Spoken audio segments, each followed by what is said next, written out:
Hello and welcome back everyone. जैसा कि last video में हम लोगों ने डिस्कस किया था डिफरेंट एंटीवायरस और सर्विसेज के बारे में, जिनकी हेल्प से हम अपने सिस्टम को नेटवर्क में कनेक्ट करने के बाद डिफरेंट थ्रेड से बचा सकते हैं। जो अनऑथराइज एक्सेस है उससे हम लोग सिस्टम को बचा सकते हैं।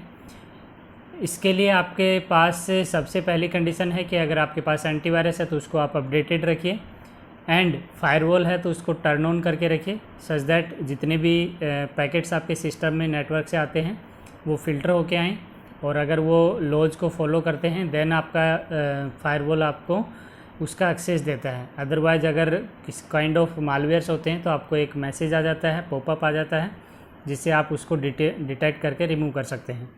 आज हम लोग बात करने वाले हैं साइबर लॉज के बारे में। साइबर लॉज को सिंपल लैंग्वेज में ऐसे समझा जा सकता है कि आप कोई भी ई रिसोर्स यूज़ करते हैं। ई रिसोर्स से मतलब है इंटरनेट पे अगर आप कोई भी रिसोर्स यूज़ करते हैं ऑनलाइन तो वो आपका ई रिसोर्स कंसिडर किया जाता है, एंड वो आप ई बिज़नेस के पर्पज़ के लिए कर रहे हैं, ई कॉमर्स के पर्पज़ के लिए कर रहे हैं, या किसी पर्सनल यूज़ के लिए आप इंटरनेट यूज़ कर रहे हैं, देन आपको कुछ सिस्टमेटिक यूज़ करने के लिए लॉज या फिर रूल्स बनाए जाते हैं। अगर आप उनको वायलेट करते हैं तो आपके जो है साइबर लॉज के अगेंस्ट जाते हैं, तो आपको साइबर क्राइम में कंसिडर किया जाता है और साइबर सेल आपके अगेंस्ट कोई एक्शन लेता है।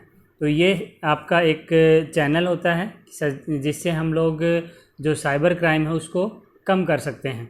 Cyber laws are the laws that are systematic use of e resources. और ई रिसोर्स जैसे मैंने बताया कि आपका जैसे इंटरनेट पे आप जो रिसोर्स यूज़ करते हो that is consider as a e resource.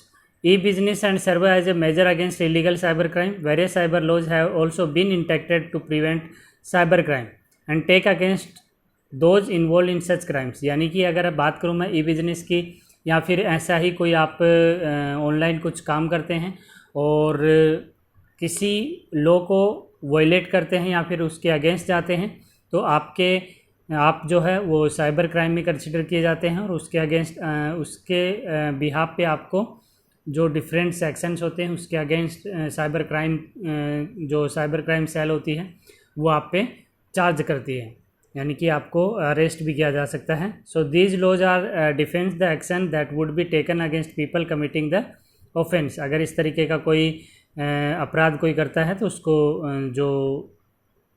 जो भी उसके पनिशेबल एक्ट है तो उसके अंडर उसकी सज़ा होती है। और बात करूँ मैं साइबर सिक्योरिटी की, अमेंडमेंट एक्ट 2000 जो आया था that is named information technology amendment act 2008। उसको नाम दिया गया था IT act 2008 was introduce. The act was defence offence penalty of cyber crime. और उसके अंदर सारी चीज़ें बताई गई हैं कि साइबर क्राइम्स के अगेंस्ट जो डिफरेंट पेनल्टीज़ होती हैं वो क्या हो सकती हैं। Cyber police are responsible for detecting such crimes. और ये जो क्राइम्स है वो हैंडल करती है साइबर सेल में जो पुलिस होती है, that will handle all these kind of crimes. जो cyber offence under IT act आता है उनमें से 3 इम्पोर्टेंट एक्ट जो हैं दैट आर सेक्शन 65, 66 एंड 67। 65 आपका है कोई भी टैम्परिंग होती है कंप्यूटर सोर्स या डॉक्यूमेंट के साथ में, या फिर हैकिंग होती है, that is considered in section 66। And publishing of information which is obscene in electronic form. कोई इलेक्ट्रॉनिक फॉर्म में अलग जो ऑबेंस पब्लिशिंग करता है तो वो भी आपका सेक्शन 67 के अंडर साइबर क्राइम में कंसिडर किया जाता है।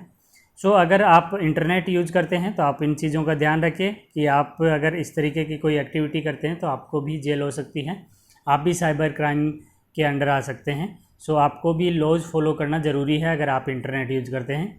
इंटेलेक्चुअल प्रॉपर्टी राइट जो है IPR इश्यूज़ की मैं बात करूं तो जनरली हम लोग इसको 3 तरीके से बात कर सकते हैं। जो प्रॉपर्टी राइट्स होते हैं वो आपका पेटेंट हो सकता है, ट्रेडमार्क हो सकता है, या फिर कॉपीराइट हो सकता है। एक बार मैं ब्रीफ पढ़ देता हूँ। Intellectual property rights are the rights given an individual over the inventions of their own. अगर आप कोई अपना खुद का कुछ इन्वेंट करते हैं, कुछ डिफरेंट करते हैं, तो आप उसको जो है प्रॉपर्टी राइट्स में कंसिडर करवा सकते हैं। These usually give the creation and exclusive right over the use of his creation a certain period of time. इसका जो बेनिफिट होता है कि आप अपने द्वारा बनाए गए जो भी आपने क्रिएशन किया है उसको आप कुछ टाइम पीरियड के लिए या हमेशा के लिए उसको अपना इंटेलेक्चुअल प्रॉपर्टी बना सकते हैं। So here are the example. बात करूँ अगर मैं पेटेंट की, patent is a term use for specific product design by an individual. तो पेटेंट कब किया जाता है? जब कोई आप खुद का कोई ऐसा प्रोडक्ट बनाते हैं, ओके, खुद का डिज़ाइन किया हुआ, तो वो आपका पेटेंट में एक कंसिडर होता है कि आप उसका पेटेंट कर लेते हैं, तो उसकी जितनी भी सेल होती है उसका आपका जो प्रॉफिट है वो तो आपको मिलता ही है। साथ ही सेम काइंड ऑफ इंस्ट्रूमेंट कोई दूसरा नहीं बना पाता है, क्योंकि आपने उसका पेटेंट किया हुआ है, बिना आपकी परमिशन के कोई दूसरा उसको यूज़ नहीं कर सकता है। दूसरा आपका ट्रेडमार्क होता है। So trademark can be define the name of different sign और डिवाइस आइडेंटिफाइंग अ प्रोडक्ट और अ सर्विस, यानी कि it can be define as a name और डिफरेंट साइन, यानी कि आप किसी ब्रांड को कोई नाम दे देते हैं और उसको ट्रेडमार्क में कंसिडर कर लेते हैं या ट्रेडमार्क उसका बनवा देते हैं, तो उस नाम से कोई दूसरा पर्सन जो है उसका सेल नहीं कर सकता है, यानी कि अगर ऐसा करता है तो वो ऑफेंसिव होगा और उसके लिए साइबर क्राइम में कंसिडर किया जा सकता है। आपकी परमिशन के बगैर ऐसा नहीं हो सकता। So product the service produce are provided by the specific person और a company. So trademark is also known as brand name, जिसको हम ब्रांड नेम भी कहते हैं। सो जितने भी हैं वो चाहे आपका जितने जो भी आप डिफरेंट देखते हैं, चाहे वो डेल है, HP है, ऐसे जो ब्रांड नेम है, यानी कि आप अपने हिसाब से अगर आप कोई कंप्यूटर की मैन्युफैक्चरिंग करते हैं तो आप डेल नाम का कंप्यूटर नहीं बना सकते, क्योंकि वो ऑलरेडी ब्रांड नेम जो है किसी और ने परचेज़ किया हुआ है। ओके, कंपनी कॉपीराइट होता है। Copyright is a term use for written document. अगर आप कोई डॉक्यूमेंट बनाते हैं तो उसमें कॉपीराइट कर सकते हैं। कॉपीराइट से क्या होता है, वो आपका लीगली आपका डॉक्यूमेंट हो जाता है और उस डॉक्यूमेंट को कोई दूसरा बिना परमिशन के यूज करेगा तो वो ऑफेंसिव हो जाएगा। So legal action can be taken if copyright are violated. The following category of work can be consider for a copyright. So literary work, musical works including and accompanying the words, so these are consider in copyrights. तो आपको इनका ध्यान रखना है। आप अपने कोई intellectual property rights की बात करें तो आप ट्रेडमार्क कर सकते हैं, कॉपीराइट कर सकते हैं, पेटेंट का आपके पास ऑप्शन होता है।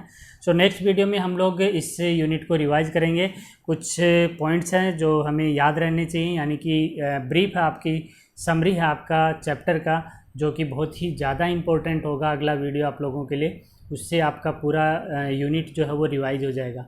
सो till then keep watching, keep learning. अगर कोई डाउट आता है तो कमेंट सेक्शन में लिख के पूछ सकते हैं। नए यूज़र हैं तो प्लेलिस्ट ज़रूर विजिट कीजिए, वहाँ पे सारे वीडियोज़ कैटेगराइज हैं सब्जेक्ट वाइज, और टॉपिक आप का जो भी आपको इंटरेस्ट है लगता है वो आप स्टडी कर सकते हैं। So thank you.